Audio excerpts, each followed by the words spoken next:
5 რამ, რასაც ვერ ვიტან. პირველი არის, რომ აი მეგობარი რო გეუბნება, აი ამ პოსტი გადმოდი და დამილაიკე და კომენტარიც დამიწერე.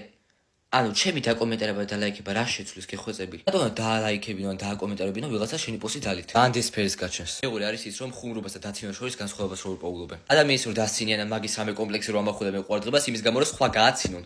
და სხვის თვალში მაგრები გამოჩნდნენ. ამოშორდით უბრალოდ ეგეთ ხალხს. მესამე, ჩემს მასწავლებლებს ყველაფერს მიზეზად რომ ჩემი ტიკტოკები მოვაქვთ. ავალება რო არ გიწერია და ხო აბა რას მოასწრებ თელი დღე ტიკტოკები გაგადასაღები ან კლასში რო გძინავს და ალბათ ღამე არ გეძინა, მაგრამ რას მოასწრებ დაძინებას თელი დღე ტიკტოკები ხოლმე ნახო, ლაიქები და კომენტარები ხოლმე წაიკითხო სათითაოდ. იღე მაშინ ტიკტოკები და დაარჩი მთელი ცხოვრება მაგ დონეზე. ხო ალბათ საჯარო სკოლაში რომ მასწავლებლად მუშაობ, მაგიტო ხარ ჩემს მაღალ დონეზე. მეორეც კიდე რაღაც რო არის იდიოტობებს ნუ იძახი გთხოვ. მეოთხე გოგოები რო ბიჭის ანახვაზე ხმას იწრულებენ. აუ არა რა ხმას ვიწრულებ ღადაო ეს თუ ლაპარაკობ მე საიდან მოგაგ მეხუთე ვინმეს დაბადების დღეს რომ მიდიხარ და პირველი რასაც გეკითხებიან არის ის რომ რა მომიტანე ანუ ტეხავს უბრალოდ ხალხო არ ქნათ ეგრე